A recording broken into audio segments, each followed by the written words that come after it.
Ancient Stoic journals hold forgotten secrets for modern life.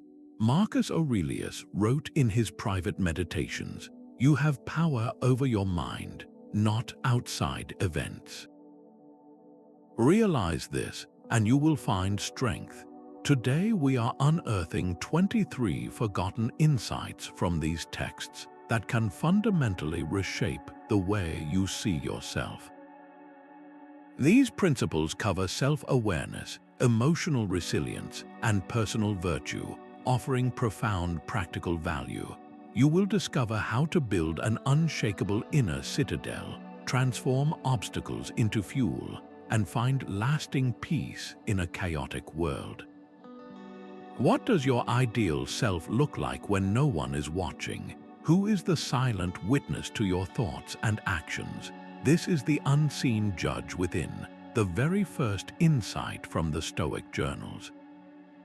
The ancient philosophers called this your daemon, your guiding principle. It is not your emotions, your fleeting desires, or the roles you play in life. It is the core you, the part that observes everything with perfect impartiality. This is your true self, the seat of your reason and your moral character. Marcus Aurelius wrote extensively about this inner citadel in his meditations. He reminded himself to retreat into this quiet space, to find the part of him that cannot be harmed by outside events. He saw it as a fortress of calm judgment, a place to return to when the world became too loud or demanding. Think about the modern chase for social media validation. You post a picture and wait for the likes to roll in. Each notification gives you a small hit of external approval, but the Stoic asks a different question. What does your inner judge, your daemon, think of that post? Is it authentic to who you are? Does it align with your values, regardless of how many people see it or affirm it? That internal standard of self-approval is what the Stoics sought to cultivate. It is a compass that points true north, even when everyone else is pointing in a different direction. Take a moment and think back on one recent decision you made. It does not have to be a major life choice. It could be how you reacted to a minor frustration or a small promise you made to yourself. Now ask yourself this: how would that silent, impartial witness, your inner judge, assess that decision if it were completely free from ego, from the fear of what others think, or from the heat of the moment? The answer you find is the beginning of true self-awareness. Stoicism draws a sharp, liberating line between what is ours to command and what is not. This is the core principle known as the dichotomy of control, and it zeroes in on the second forgotten insight, your sphere of action. The philosopher Epictetus, a former slave who understood powerlessness intimately, put it with stunning clarity in his discourses. "Some things are up to us," he wrote, "and some things are not up to us." Our opinions, our impulses, our desires, our aversions, in a word, whatever is our own doing, are up to us. Everything else, our property, our reputation, our jobs, our bodies, in a word, whatever is not our own doing, is not up to us. Your true power does not lie in shaping the world to your will. It lies in your sovereign command over your own inner world, your judgments, your intentions, and your voluntary actions. This is the only territory where you are the absolute ruler. Consider the common anxiety of a job interview. You can spend days researching the company, practicing your answers, and selecting your attire. You can walk in with confidence and give it your absolute best effort. All of that, your preparation and your conduct, sits firmly within your sphere of action. It is yours to command, but the final decision, whether the interviewer likes you, if another candidate was more qualified, or even if the company freezes hiring an hour before you walk in, none of that is within your power.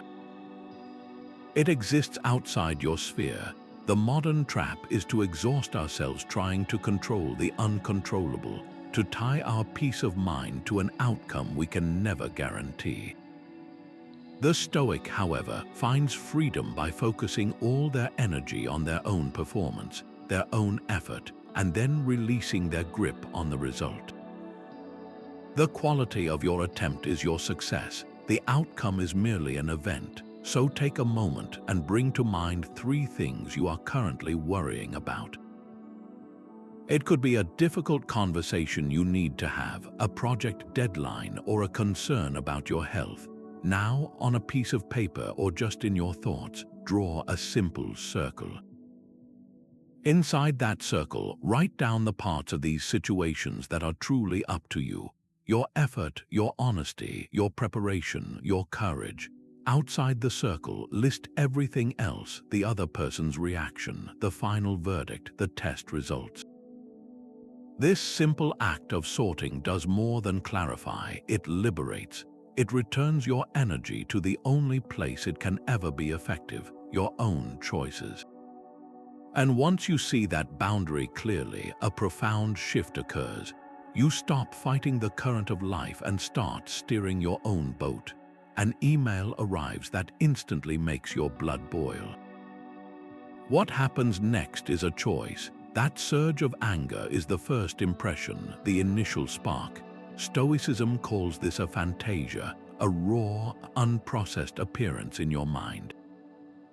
The third forgotten insight, the art of assent, is about the crucial space between that spark and the fire you choose to light. It is the disciplined practice of withholding your immediate agreement from that initial emotional judgment, creating a gap for rational evaluation. Your power does not lie in preventing the spark, but in deciding whether to fuel it. Epictetus, in his discourses, laid this out with timeless precision. He said, "Men are disturbed not by things, but by the views which they take of them." The email itself is just text on a screen. It is your view, your rapid, internal verdict that this is an insult or an injustice that creates the disturbance within you.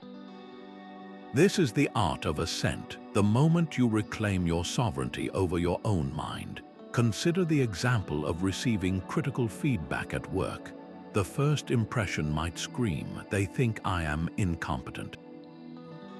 This is a personal attack. If you give your assent to that impression, you are flooded with defensiveness, shame, or resentment.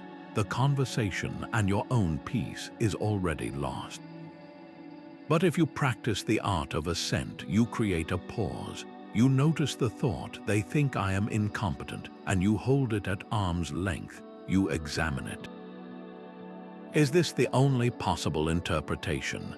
Could this feedback contain a grain of useful data, a chance to improve, even if it was poorly delivered? By withholding your immediate agreement, you transform a potential emotional wound into a piece of neutral information you can choose to use or discard. This mental space is your citadel's gate, and you are the guard. Think back to a recent moment when you had a strong emotional reaction, perhaps a flash of jealousy seeing a friend's success, or sharp frustration in a traffic jam. What was the initial impression you accepted without question? Was it, "They are so lucky and I am not," or "This delay is ruining my entire day"? For a moment, revisit that feeling and see if you can identify the specific judgment you agreed to. That act of identification is the first and most powerful step in mastering the art of assent. It is how you stop being a passenger to your emotions and start becoming the pilot of your judgments. For a moment, imagine looking down on your life from the edge of the solar system.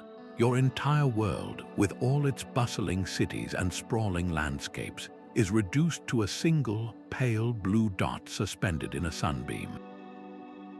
This is the fourth forgotten insight, the view from above, a mental exercise the Stoics used to gain cosmic perspective. It is a deliberate shift in vantage point, pulling the camera back from the close-up drama of your daily life to reveal the vast, silent theater in which it plays out. The goal is not to make your life seem meaningless, but to shrink your troubles down to their true, manageable size and to reconnect you with something greater than your individual self. Your ego, with all its urgent wants and perceived slights, cannot survive at this altitude. Marcus Aurelius constantly returned to this practice in his private journal. He wrote, "Remember that all is opinion, and that the noise of the world is just a story we tell ourselves." He would remind himself to look at the vast expanse of time behind him and the infinite stretch ahead, and to see the tiny, fragile vessel of his own life sailing upon it. He contemplated how many people have struggled for fame, only to be utterly forgotten, their grand monuments crumbling to dust. From the cosmic viewpoint, the anxieties that feel so consuming are revealed as what they are, temporary ripples on a vast, calm ocean. Take the common, seething frustration of being stuck in a traffic jam. In the moment, it feels like a genuine crisis. You are going to be late, your schedule is ruined, and the person in front of you is an idiot. Now activate the view from above. From the edge of the solar system, you cannot see the traffic. You cannot see your car or your city. You see a planet silently turning. That traffic jam is a momentary, microscopic event on the surface of a spinning rock in an unimaginably large universe. This does not mean your appointment was unimportant, but it does drain the situation of its catastrophic, ego-fueled charge. The problem remains a practical one to solve, but it loses its power to poison your entire state of mind. So bring to mind one specific worry that is weighing on you right now. It could be a financial concern, a conflict with a loved one, or a professional setback. Now, try to see it from this cosmic perspective.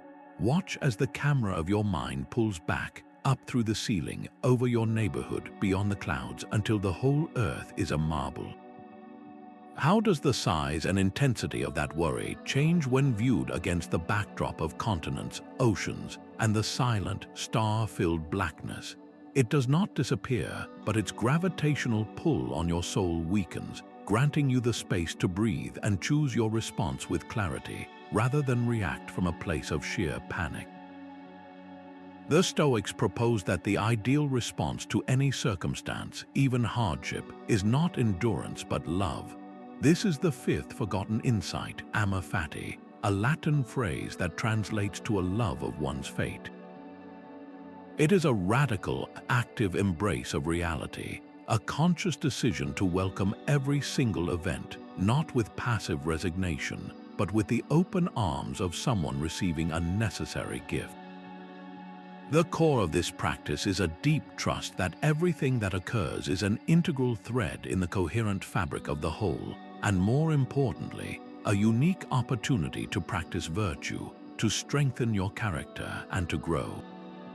The philosopher Friedrich Nietzsche, who was deeply influenced by Stoic thought, later captured this spirit perfectly when he wrote, "My formula for greatness in a human being is amor fati, that one wants nothing to be different, not forward, not backward, not in all eternity." This is not about ignoring pain or pretending difficulty does not exist. It is about shifting your relationship with it, transforming obstacles into the very fuel for your progress. Seneca, in his letters, constantly urged this acceptance of nature's will, arguing that to fight against what is already true is to suffer twice, first from the event itself, and then from your own rebellion against it. Consider the all-too-common experience of a failed project. Perhaps you poured months of effort into a business idea that ultimately did not succeed. The conventional reaction is to see this as a pure loss, a waste of time and energy, a mark of personal failure. Amor fati asks you to reframe this entire narrative.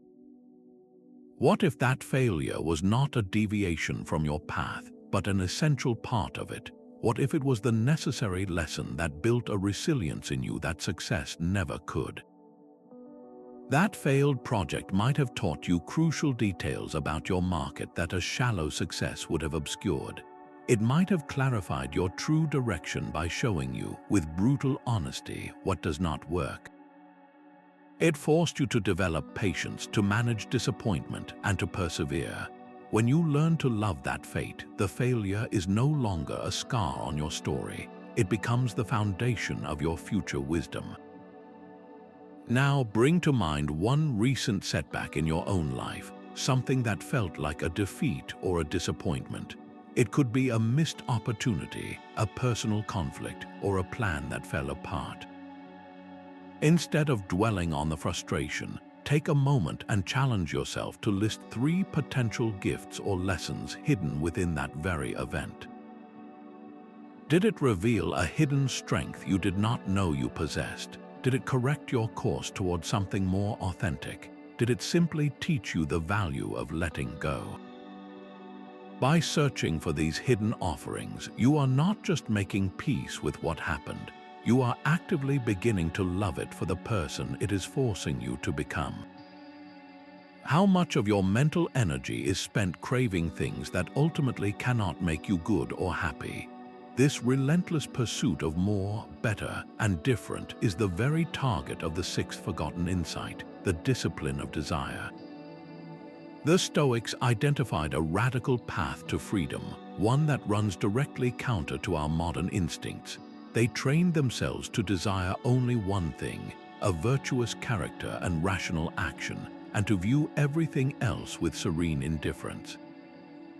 Your deepest fulfillment, they argued, cannot be found in the external prizes you chase, but only in the quality of the person you become while chasing them. Epictetus, in his Enchiridion, cuts to the heart of the matter with a stark promise. He says, freedom is secured not by the fulfillment of one's desires, but by the removal of desire. This is not a call to apathy, but a strategic withdrawal of your emotional investment from outcomes you cannot command.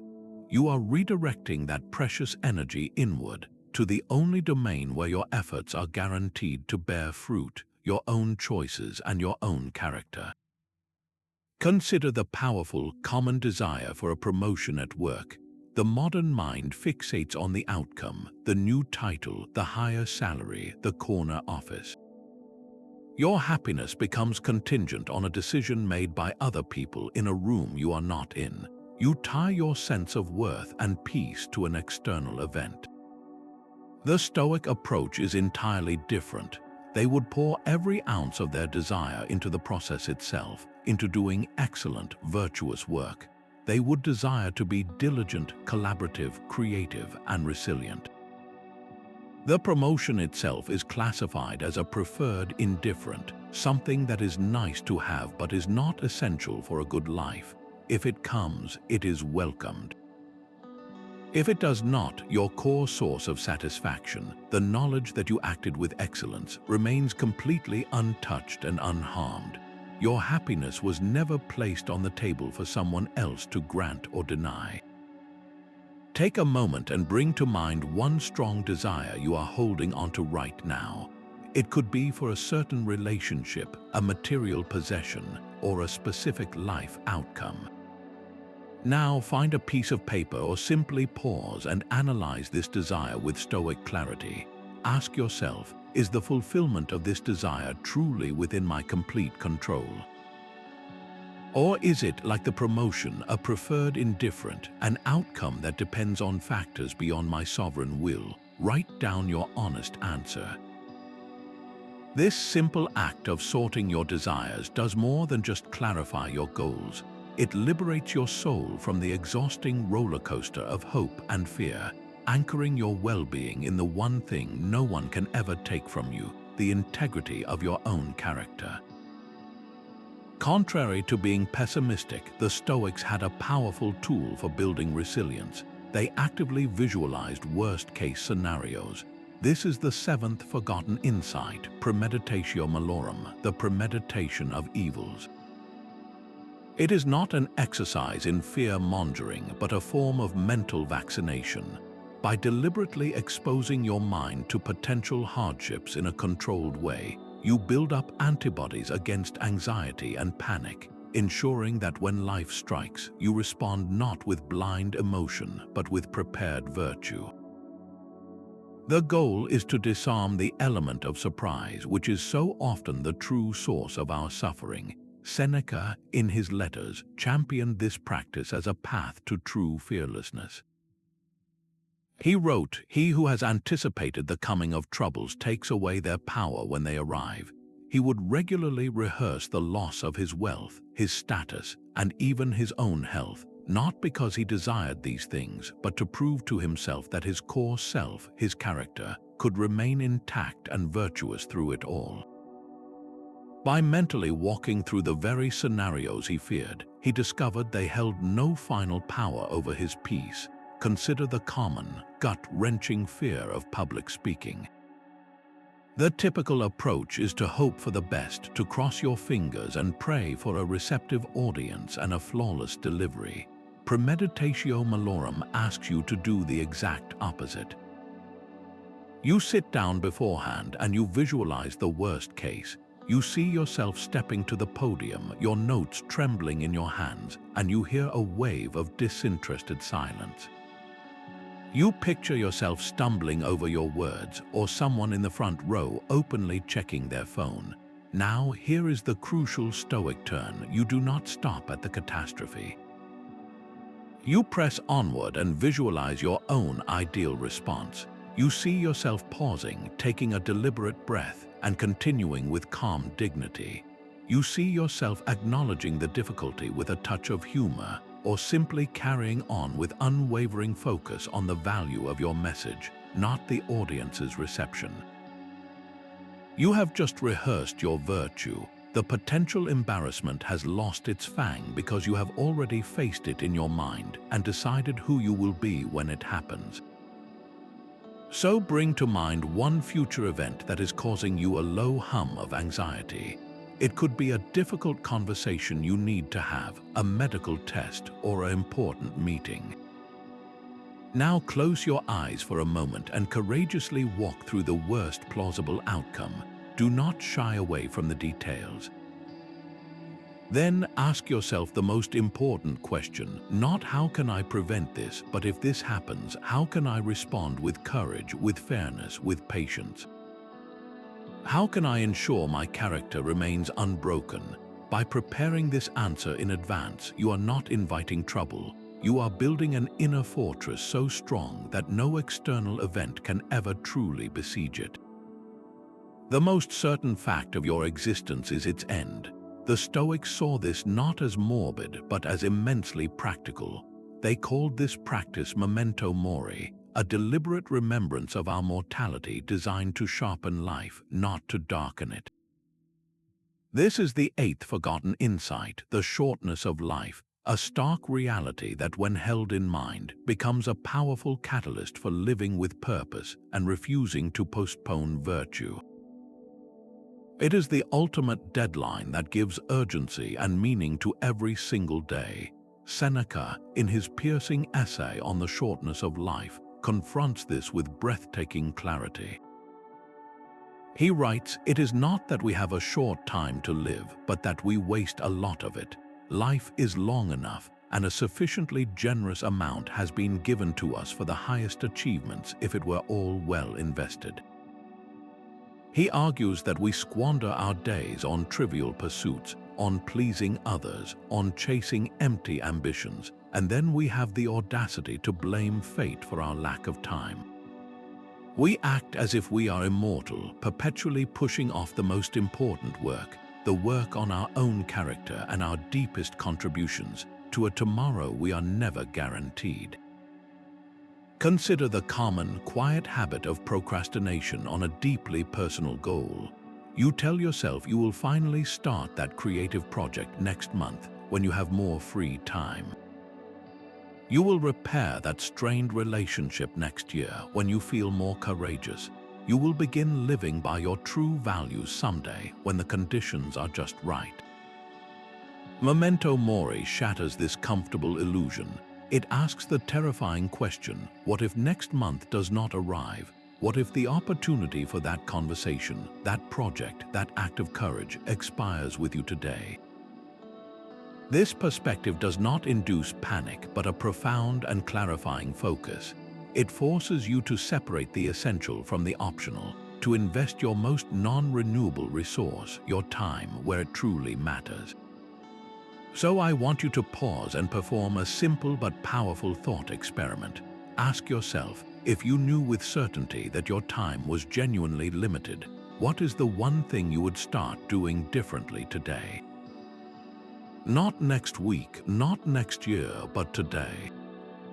And then, with equal honesty, ask the follow-up question: what is actually stopping you from starting that very thing right now?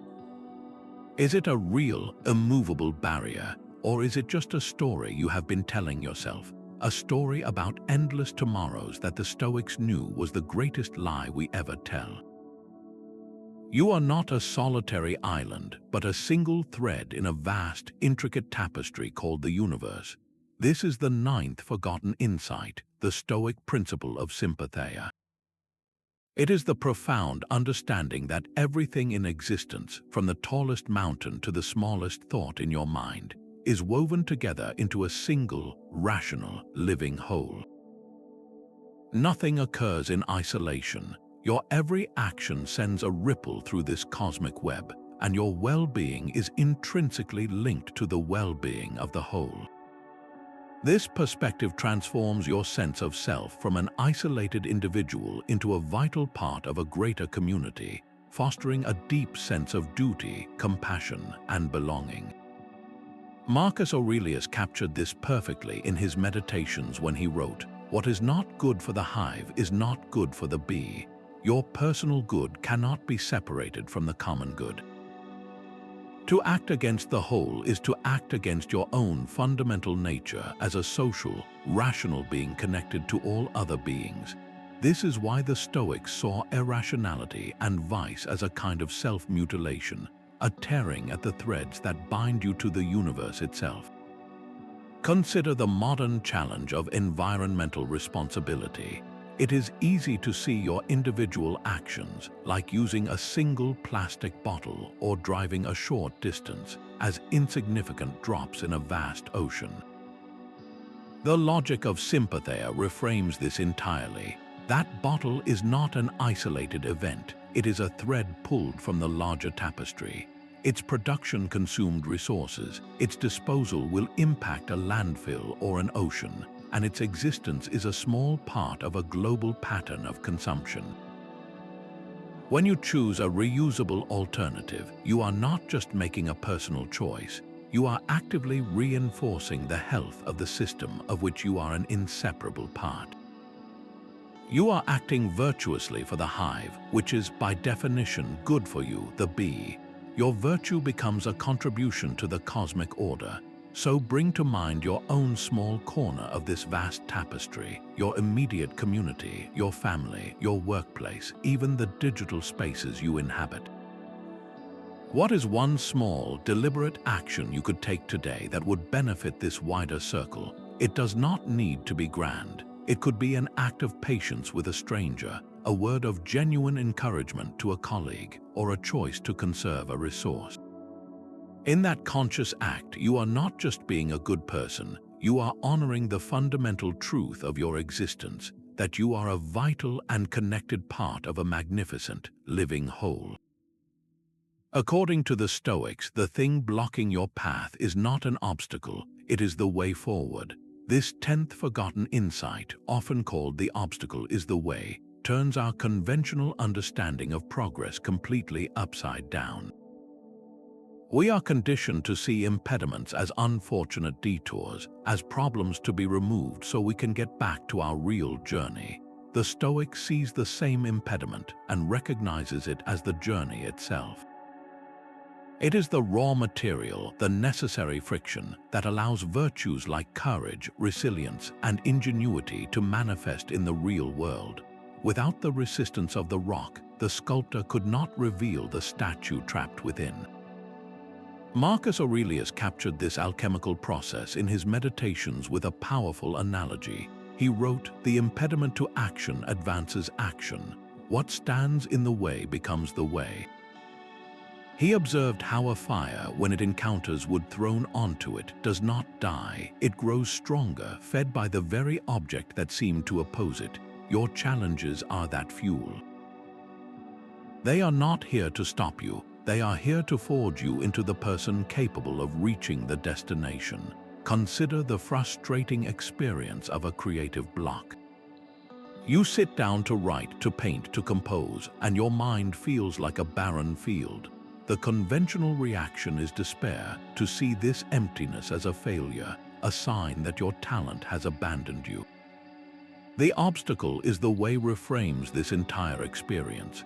That silence, that emptiness, is not a stop sign. It is the essential part of the creative process.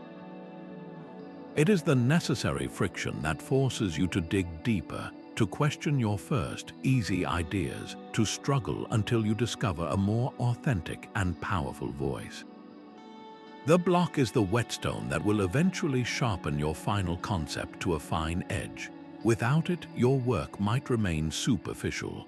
The block is not your enemy, it is your most demanding and valuable teacher. So bring to mind one current obstacle in your own life. It could be a difficult person, a financial limitation, a skill you are struggling to learn, or an internal battle with fear. Now, instead of asking how you can eliminate it, ask a more profound Stoic question. What specific virtue does this obstacle invite me to practice? Is it a training ground for patience, demanding that I learn to endure with grace? Is it a call for courage, requiring me to act despite my fear? Is it an opportunity for creativity, forcing me to find a new solution I would never have considered on an easy path? Name the virtue. By doing this, you perform a kind of magic. You transform a problem into a purpose. The obstacle ceases to be a wall and becomes the door. What if you intentionally made yourself a little uncomfortable today to become stronger tomorrow? This question lies at the heart of the 11th forgotten insight, the practice of poverty, a Stoic habit of voluntary discomfort. The philosophers did not advocate for a life of destitution, but for a strategic, temporary return to simplicity. By periodically giving up the comforts we take for granted, we perform a powerful test on our own assumptions. We prove to ourselves through direct experience that our happiness and our character are not held hostage by external conditions. This practice builds a profound resilience, immunizing you against the fear of future loss. Seneca was a master of this exercise despite his immense wealth. He would regularly set aside days to live on cheap food and wear coarse clothing. He wrote in his letters, "I want to inure myself to sorrow, and by charging my mind in advance to prepare it against the assaults of fortune." He was not punishing himself, he was conducting a drill. He wanted to know with absolute certainty that if fate ever stripped him of his riches, his core self would remain intact and unshaken. The goal was to discover that the good life is possible with very little, that your peace is an internal achievement, not an external acquisition. A powerful modern equivalent is the concept of a digital Sabbath. For one day a week, you voluntarily disconnect from the constant stream of notifications, social media, and entertainment. At first, this feels like a genuine loss, a source of boredom and anxiety. Your mind will itch for the distraction it is accustomed to, but if you persist through that initial discomfort, something remarkable happens. You rediscover the quiet capacity of your own mind. You might read a book, have a long conversation, or simply sit with your own thoughts without needing to be entertained. You prove to yourself that your mental stability does not depend on a screen. You are strengthening your attention span and reducing your dependence on a modern comfort, making you far less vulnerable to the frustration of a dead battery or a lost signal.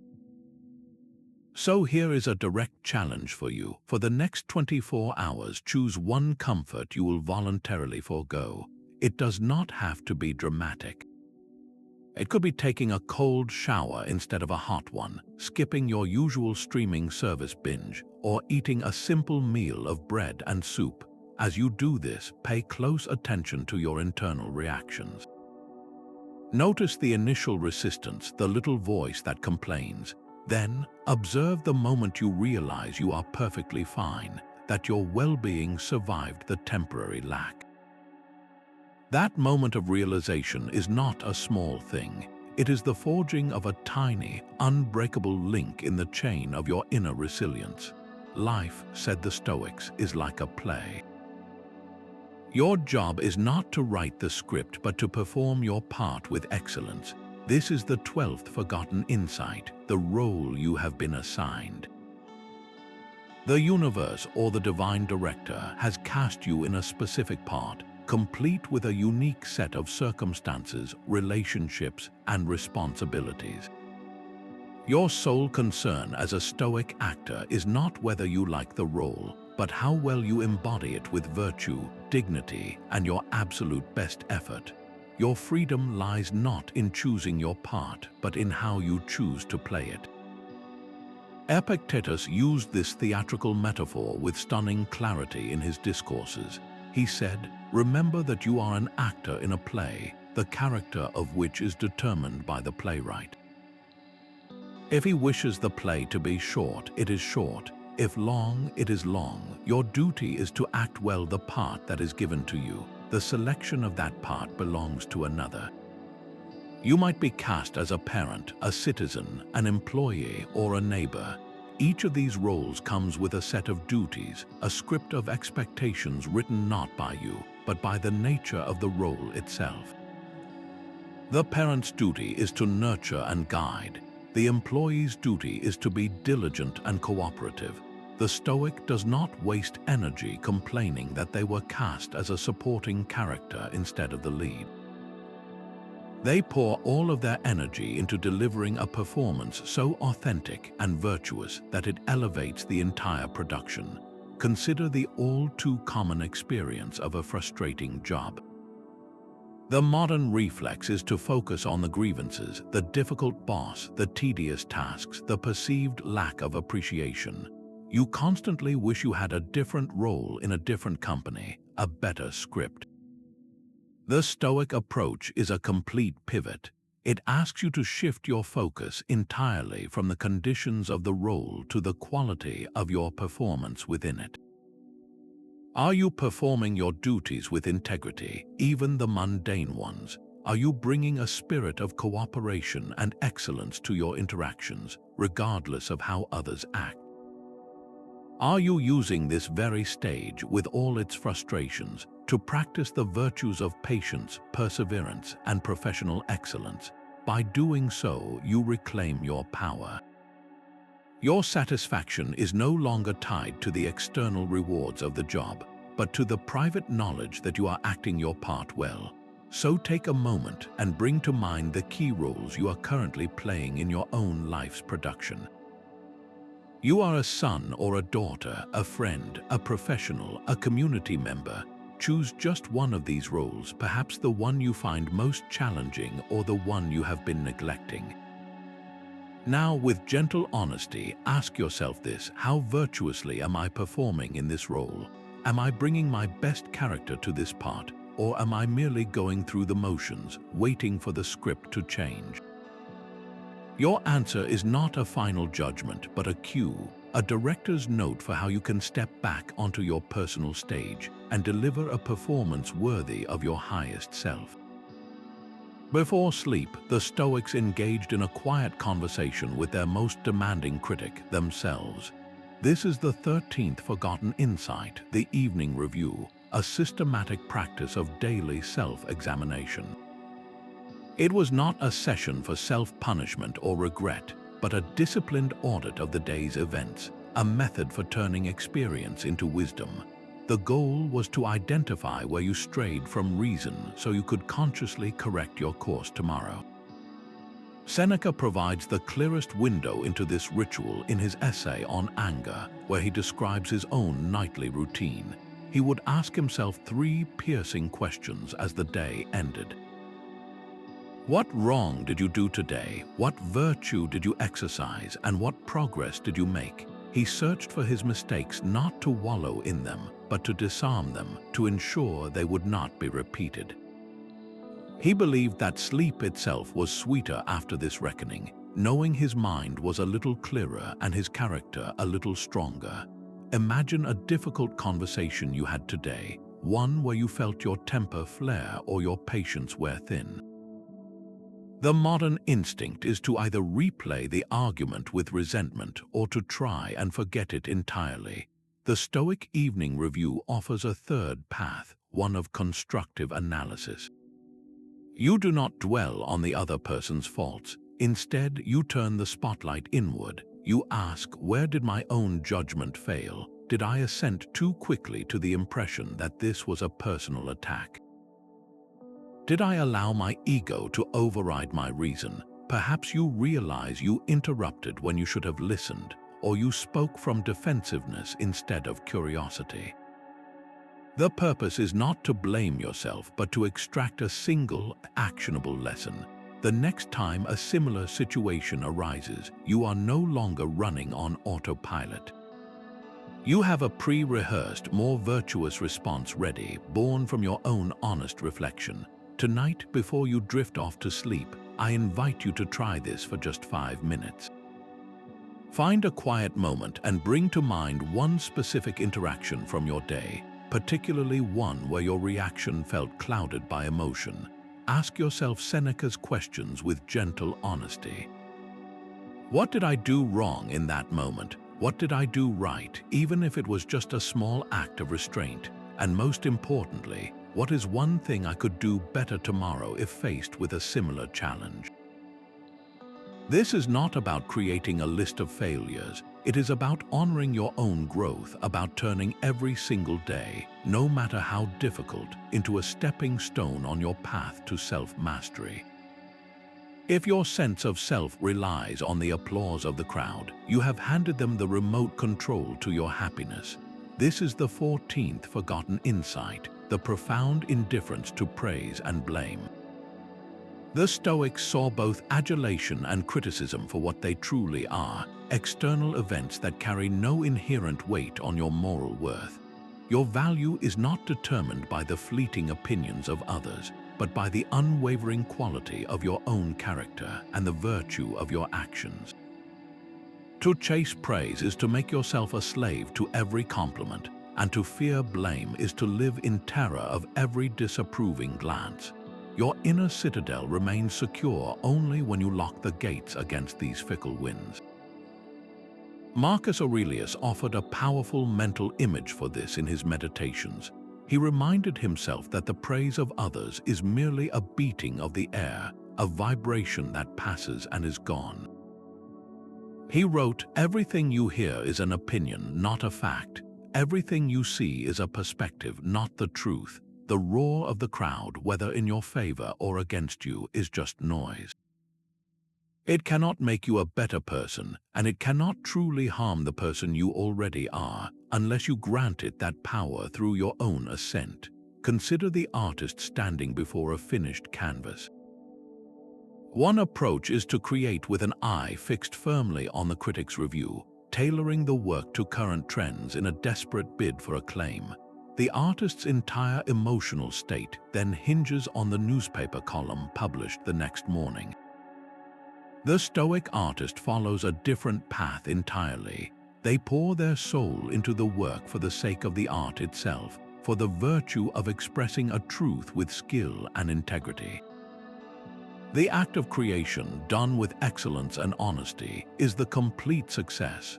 Whether the painting is hailed as a masterpiece or dismissed as a failure is a matter of complete indifference to the artist's core fulfillment. The creation was the point, not the reception. Bring to mind a recent moment when you felt a sharp sting from criticism or a glowing warmth from praise. Perhaps it was a negative comment on a project you worked hard on, or effusive thanks from a grateful friend. Now, rewind that moment and ask yourself a simple but transformative question. How much power did I willingly hand over to that external voice? Did I allow the criticism to define my entire effort, or did I let the praise become the sole measure of my worth? Your honest reflection is the first step in taking back the remote control, in deciding that your self-assessment, grounded in your own virtuous intent, will be the only review that truly matters. The past is memory, the future is imagination. The Stoics insisted that reality exists only in this fleeting present moment. This is the 15th forgotten insight, the present moment as a gift, the only slice of time where your life is actually happening and where your virtue can be actively practiced. Anxiety is a ghost that haunts the future, and regret is a ghost that haunts the past. Both are diseases of a mind that refuses to live where it actually is, constantly time traveling away from the only territory where it holds any real power. Peace is not found in a different set of circumstances tomorrow, but in a different relationship with the circumstances you are in right now. Seneca saw this human tendency with devastating clarity. He wrote, "The greatest obstacle to living is expectancy, which hangs upon tomorrow and loses today. You are arranging what lies in fortune's control and abandoning what lies in yours.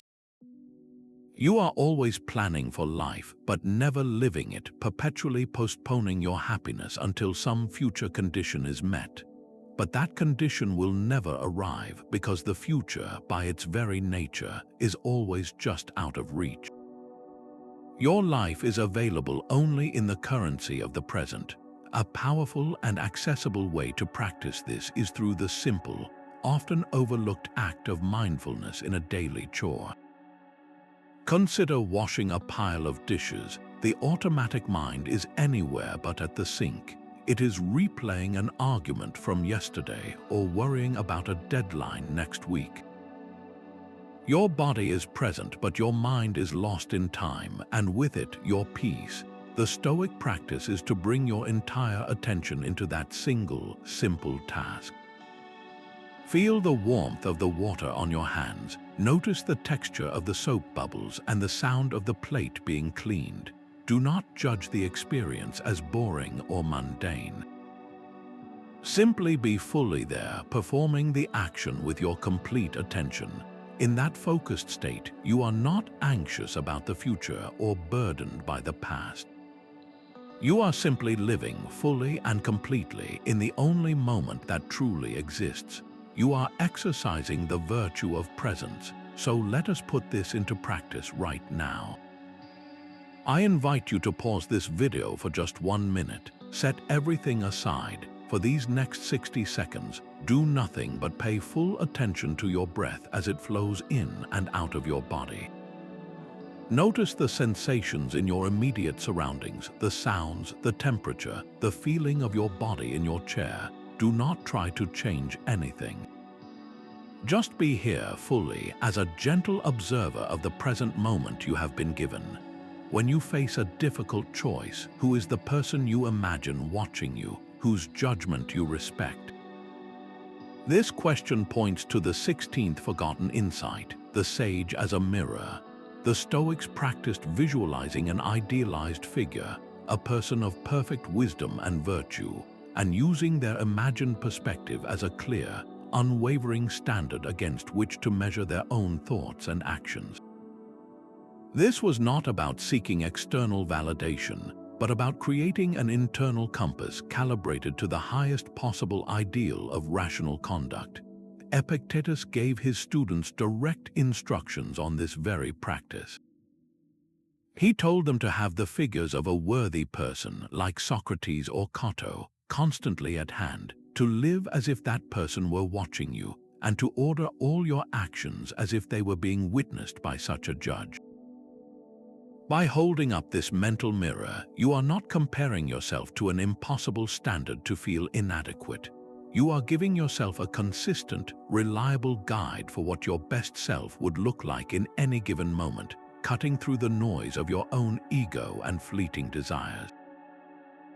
Consider a modern ethical dilemma at work. You discover a way to claim credit for a collaborative success, subtly downplaying a colleague's contribution to make yourself look better. The immediate reward is clear, a potential promotion, the admiration of your superiors. But now you activate the practice of the sage as a mirror. You pause and consciously bring to mind your chosen figure of wisdom. It could be a historical leader like Marcus Aurelius, a personal mentor, or even an abstract ideal of your own best self. You then ask the clarifying question, what would this person, in their complete integrity, do in my exact situation? The answer is almost always immediately clear. The wise person would share credit generously, speak truthfully, and understand that a reputation built on honesty is infinitely more valuable than one built on a hidden manipulation. The mirror does not show you an easy path, but it always shows you the right one. So, who is your sage? Take a moment to choose a historical or personal figure who, for you, embodies the wisdom and character you aspire to. It does not have to be a famous philosopher. It could be a grandparent, a teacher, or a fictional character of profound principle. Then make a quiet promise to yourself. In your next significant decision, whether it is a matter of ethics or simply a test of your patience, you will consciously consult this inner guide. You will look into that mental mirror and ask for their judgment. This simple act transforms your decision-making from a reactive impulse into a deliberate step toward the person you are truly meant to become. The Stoics developed a simple but profound mental habit. They talked back to their initial thoughts. This 17th forgotten insight is the proper use of impressions, an active, continuous practice of labeling the raw data of your experience before you surrender to it. Every sight, sound, or emotional surge is not a command, but merely a presentation, a suggestion offered to your ruling faculty. Your true power lies not in blocking these impressions, which is impossible, but in the split-second act of applying your reason to accept, reject, or correct the story they are telling you.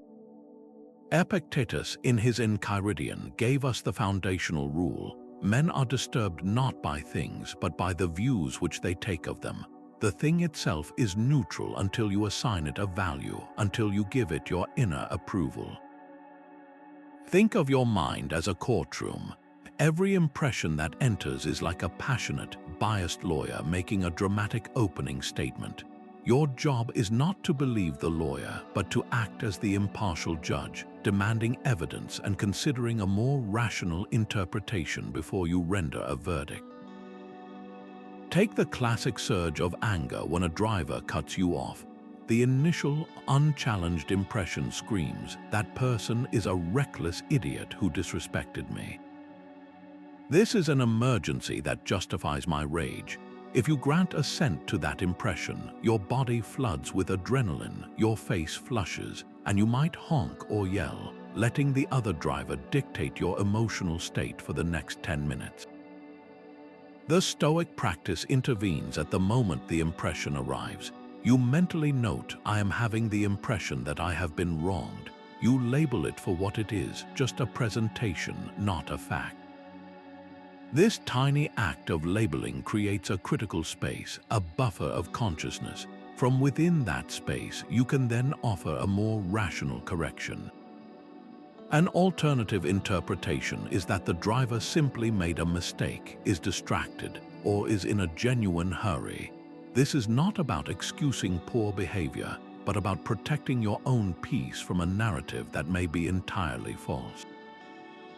The event remains the same, but your relationship to it is transformed. So bring to mind a recent strong emotion you felt, perhaps a pang of envy or a wave of anxiety. Now, on a piece of paper or just in your mind, try to reconstruct the initial, unchallenged impression. Write down the raw, emotional story it was telling you, like "I am falling behind everyone else," or "this situation is going to be a disaster." Then, in a second column, write a more stoic label for it.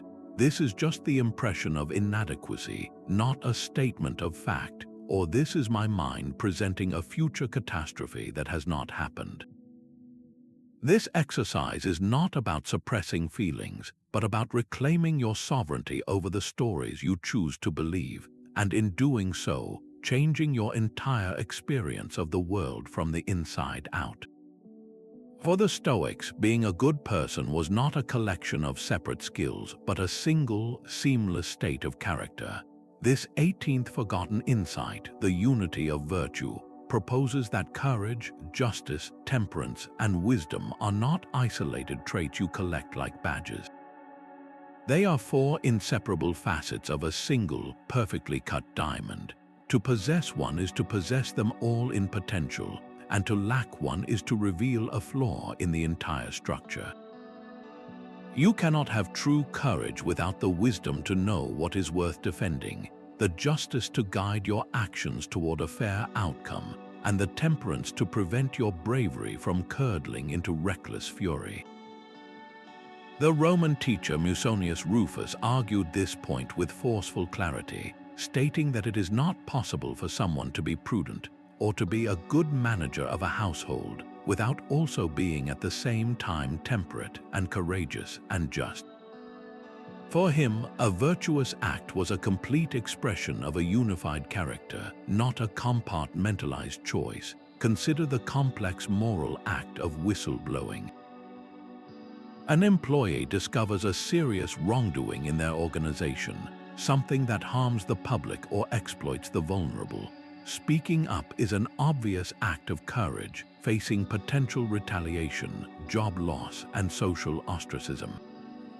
But look closer. That courage is hollow without wisdom, the capacity to carefully assess the facts, understand the consequences, and choose the most effective way to reveal the truth.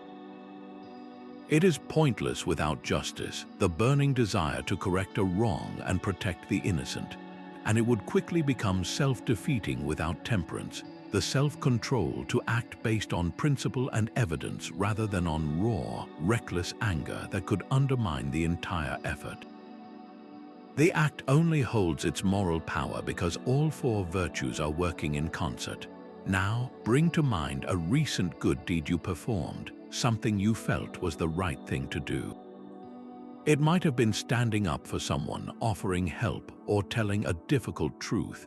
Analyze that single action through the lens of this unified virtue. Can you see the threads of wisdom in your choice, the justice in your intent, the courage it required, and the temperance that kept your actions measured and appropriate? Even a small act of kindness, like patiently listening to a frustrated friend, contains this unity. It takes wisdom to understand their need, justice to offer your time fairly, courage to set aside your own distractions, and temperance to manage your impulse to interrupt or offer quick fixes. Seeing your actions this way reveals that every moral choice is an opportunity to polish the entire diamond of your character, not just one of its faces. The Stoics discovered a simple rule for a good life: align your will with the intelligent, creative force that governs the cosmos.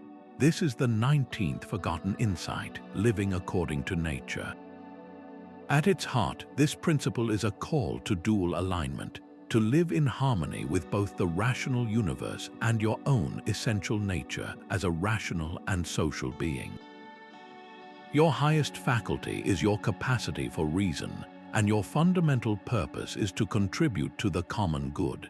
To act against either is to swim against the current of reality itself, creating friction and suffering where there could be flow. Zeno, the founder of Stoicism, defined the goal of life as living in agreement with nature. His successor, Cleans, expanded this to mean living in accordance with the nature of the universe and our own human nature. The Roman statesman Cicero, interpreting the Stoics, wrote that the supreme good is to live in accordance with nature, meaning to apply one's reason to the choices of life and to recognize the bonds of fellowship that connect us all. This is not about living in the woods, but about living in truth, using the unique gifts you are given for the purpose they were intended. Consider a decision about your career path. You might feel torn between a high-paying job that feels soulless and a lower-paying role that feels deeply meaningful and connected to helping others. The conventional advice often focuses solely on salary or status. The Stoic law of nature provides a different compass. It asks you to apply your reason, to discern which path truly utilizes your unique talents and capacities to their fullest. Then it asks you to consider the social dimension, which choice allows you to contribute more positively to the human community. The natural choice is the one that honors both your inner reason and your outer duty to your fellow humans, even if it requires more courage. Where in your own life do you feel a sense of being out of sync, a quiet friction between your daily actions and your deeper sense of purpose? Bring one specific area to mind, perhaps your daily routine, a relationship dynamic, or your consumption habits. Now ask yourself a clarifying question. How could I bring this area of my life into greater alignment? How could I inject more reasoned intention here? And how could my actions in this domain provide a greater benefit, however small, to the wider human community? Your answer is not a demand for a grand gesture, but a gentle nudge back into the current of a life that is truly and naturally your own. In a world that prizes constant expression, the Stoics found profound power in the disciplined practice of silence. This 20th forgotten insight is the cultivation of inner quiet, a conscious retreat from the noise to build a space where reason, not reaction, can govern your speech. It is not about never speaking, but about ensuring your words carry weight, purpose, and virtue, rather than leaking your energy and peace in a stream of unnecessary chatter. Silence conserves your inner resources, allowing you to observe the world with greater clarity and to sidestep the cascade of regrets that so often follows a word spoken in haste. Seneca devoted an entire letter to this very topic, advising his friend Lucilius, "Be silent for the most part, and speak only when you must, and then briefly." He argued that by saying little, you give yourself the space to listen, to learn, and to ensure that when you do break your silence, your words are measured and true. Think of the modern equivalent, the heated online debate. You read a comment that strikes a nerve, and your fingers itch to type a sharp, clever retort. The initial impression demands you defend yourself and put the other person in their place. The practice of Stoic silence intervenes right there. It is the conscious choice to close the tab, to not post the reactive comment. This is not a passive surrender, but an active, powerful act of restraint. You are choosing to conserve your emotional energy, to avoid the potential spiral of a pointless argument, and to protect your own peace from the clutches of someone you will never meet. The victory is not in having the last word, but in retaining your inner composure. So here is a direct challenge for you. Sometime in the next day, observe a personal vow of silence for just 1 single hour. This does not mean you cannot speak if absolutely necessary, but it means you consciously refrain from offering unsolicited opinions, from interjecting in conversations just to be heard, and from filling quiet spaces with nervous talk. Use that hour purely to listen and to observe both the world around you and the impulses to speak within you. You will be amazed at what you learn about others, and more importantly, what you discover about the often unchecked noise of your own mind. You are not a statue carved in stone. The Stoics saw the self as more like a river, constantly flowing and being remade by your thoughts. This 21st forgotten insight, the fluidity of the self, shatters the illusion that your character is a permanent, unchangeable fixture. Who you are today is not who you were a year ago, and it is not who you will become tomorrow, because your very identity is being actively sculpted by the one thing you always control, your judgments and your voluntary choices. Your soul is not a finished sculpture, but a work in progress where you hold the chisel. Marcus Aurelius captured this beautiful malleability in his meditations with a powerful image. He wrote, "Your soul takes on the color of your thoughts. Dye it with a continuous succession of thoughts like these." He understood that just as cloth absorbs pigment, Your inner self is stained and shaped by the quality of the judgments you assent to, moment by moment. A mind steeped in thoughts of resentment becomes a resentful person. A mind practiced in thoughts of gratitude becomes a grateful one. The color is not permanent. It can be changed with a new dye. Consider the struggle to break a deeply ingrained habit, like a pattern of negative self-talk. You might tell yourself, "I am just a pessimistic person," as if this were an unalterable fact written into your DNA. This Stoic insight reframes that entire struggle. You are not trying to fix a broken statue. You are actively, consciously, re-sculpting the riverbed of your own character. Every time you notice the impulse to criticize yourself and you choose instead to offer a single sentence of compassionate understanding, you are not just resisting a habit. You are carving a new neural pathway. You are depositing a grain of sand that, over time, will change the entire course of the river. You are using your reason to apply a new dye to your soul. So bring to mind one belief you hold about yourself that feels fixed and perhaps limiting. It might be, "I am not a disciplined person," or "I am not good with people," or "I am too anxious to handle uncertainty." Now challenge that solidity. If your self is a river and not a rock, how could you begin to reshape that belief today? What is one single, small, deliberate thought or action you could take that would flow in the opposite direction? If you believe you are not disciplined, what one tiny task could you complete with focused intention? If you believe you are not good with people, what one sentence of genuine curiosity could you offer a colleague? That single choice is you, the sculptor, making your first deliberate strike against the old form, beginning the slow, powerful work of creating a new one. A tree that grows in a windy place develops deeper roots and stronger wood. The Stoics saw human character the same way. Constant ease, they observed, leads to a kind of spiritual softness, a complacency where our most profound strength remain dormant and untested. Difficulty, by its very nature, provides the necessary friction that forces us to call upon our hidden reserves of courage, creativity, and patience. It is in the struggle that these virtues are not merely revealed, but actively forged and strengthened, becoming permanent parts of our being. This 20-second forgotten insight reframes hardship as a gift, the essential ingredient for a life of depth and resilience.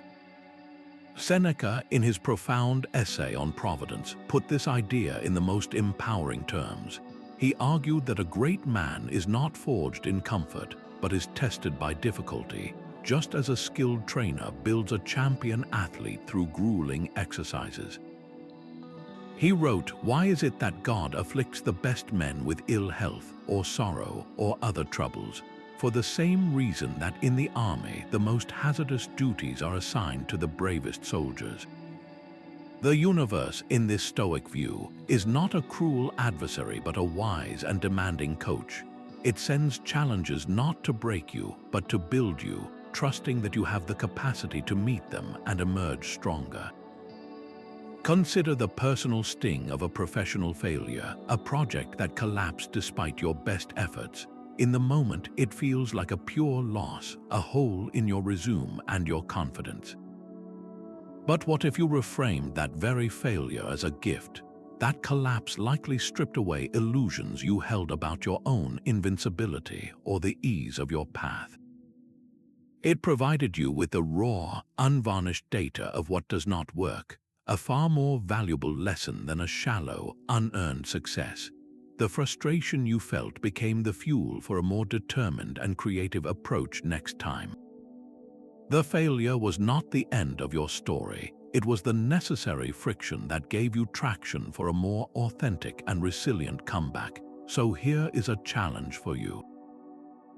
Find a quiet moment and bring to mind one specific difficulty from your past, a time of loss, rejection, or significant struggle.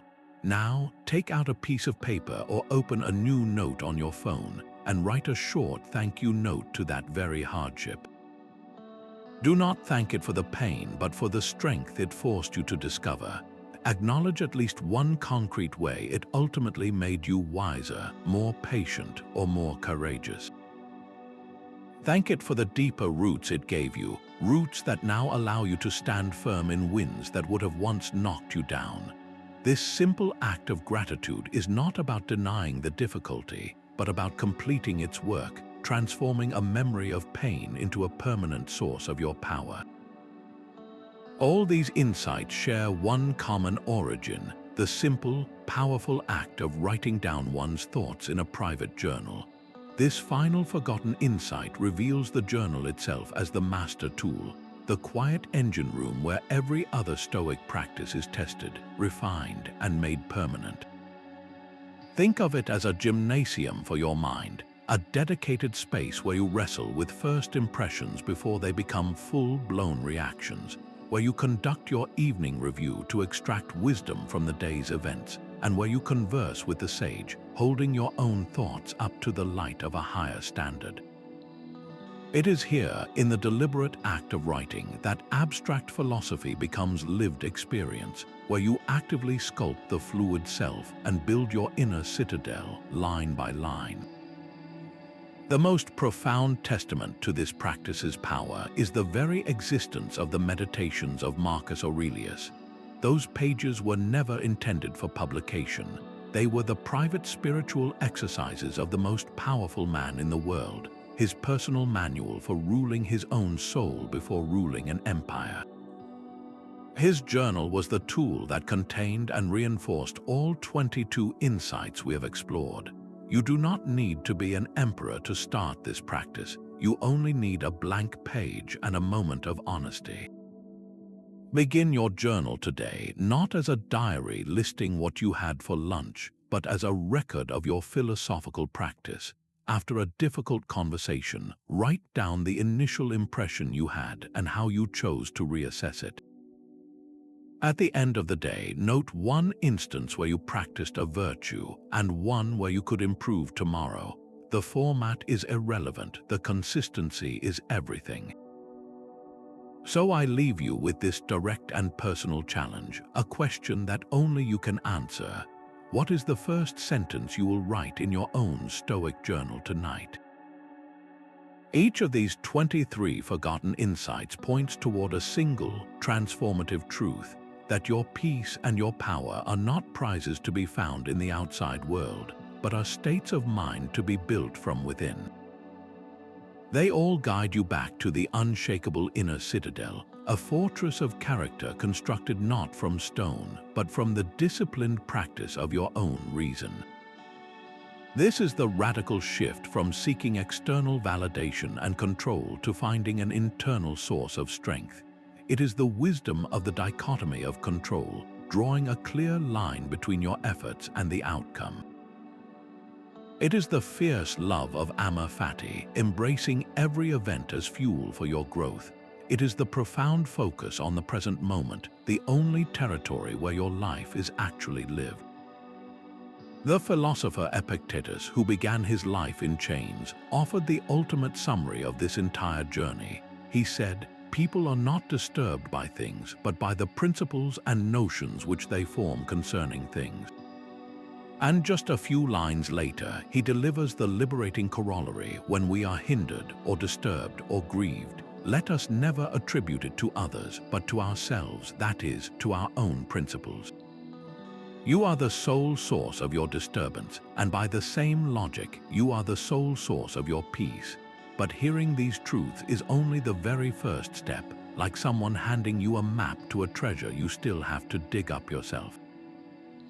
The real transformation begins not with consumption, but with action. Choose just one of these principles to engage with this week. Perhaps you will start a Stoic journal tonight, turning your private thoughts into a training ground for wisdom. Maybe you will commit to the 5-minute evening review, extracting a single lesson from each day. The goal is not perfection, but practice, actively sculpting the river of your own character with one deliberate choice at a time.